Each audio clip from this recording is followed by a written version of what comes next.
Today we commemorate 84 years since the Japanese surprise attack on Pearl Harbor, Hawaii, which was December 7th, 1941. I'll talk a little bit about that today. During the summer of 1941, there were negotiations between the United States and Japan. These negotiations centered around the following: Japan wanted the USA to end sanctions against Japan and wanted us to quit aiding China, which was fighting Japan.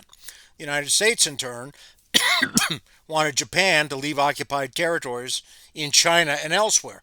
And this was pursuant to the Stimson Doctrine, which came about in 1932, named after the U.S. Secretary of State Stimson, who said, hey, we're not going to recognize any property that you take by the use of armed force. We're not going to accept that. We're not going to recognize any of that. That is now an article of international law that is accepted by the international community. So the Japanese didn't like that. So they attacked. They attacked Pearl Harbor. They thought that they could knock us out, get us to surrender, keep us out of the war, that we wouldn't do anything, that would give them time to finish their conquests. Well, didn't work. The attack began at 0748 Hawaii time. 353 fighters and bombers were involved from the Empire of Japan. The United States had 2,403 soldiers and sailors and airmen killed, 1,178 wounded, so about 3,600 casualties. We lost 180 aircraft. 8 U.S. battleships were damaged and 4 were sunk. 3 cruisers and 3 destroyers were sunk or damaged. We were lucky. We had 3 U.S. carriers that were at sea at the time. The Japanese lost 130 men, 5 little mini subs, and 29 aircraft. Later that day, they declared war on the United States. That was after the attack. The following day, President Franklin D Roosevelt addressed a joint session of the Senate and the House of Representatives. I'm going to read that talk to you. Mr. Vice President, Mr. Speaker, members of the Senate and the House of Representatives. Yesterday, December 7th, 1941, a date which will live in infamy. The United States of America was suddenly and deliberately attacked by naval and air forces of the Empire of Japan. The United States was at peace with that nation and, at the solicitation of Japan, was still in conversation with its government and its emperor looking toward the maintenance of peace in the Pacific. Indeed, 1 hour after Japanese air squadrons had commenced bombing in the American island of Oahu, the Japanese ambassador to the United States and his colleague delivered to our Secretary of State a formal reply to a recent American message. And while this reply stated that it seemed useless to continue the existing diplomatic negotiations, it contained no threat or hint of war or of armed attack. It will be recorded that the distance of Hawaii from Japan makes it obvious that the attack was deliberately planned many days or even weeks ago. During the intervening time, the Japanese government has deliberately sought to deceive the United States by false statements and expressions of hope for continued peace. The attack yesterday on the Hawaiian Islands has caused severe damage to American naval and military forces. I regret to tell you that very many American lives have been lost. In addition, American ships have been reported torpedoed on the high seas between San Francisco and Honolulu.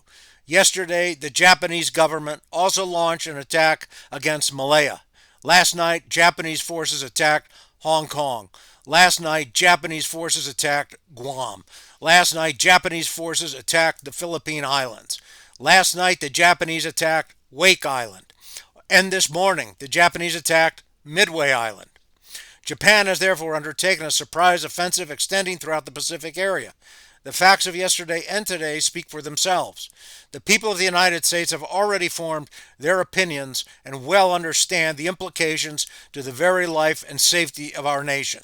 As Commander-in-Chief of the Army and the Navy, I have directed that all measures be taken for our defense, that always will our whole nation remember the character of the onslaught against us.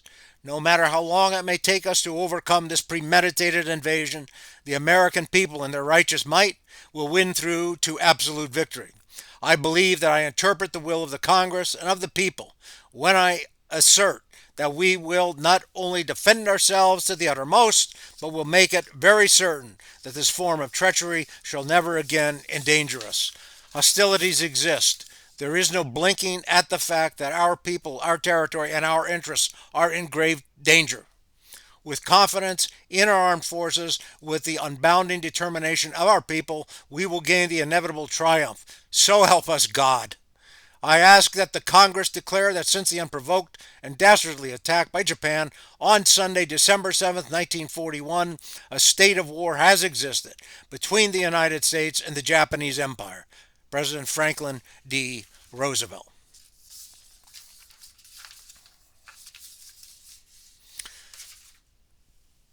The Japanese attack was not justified by any principle of international law.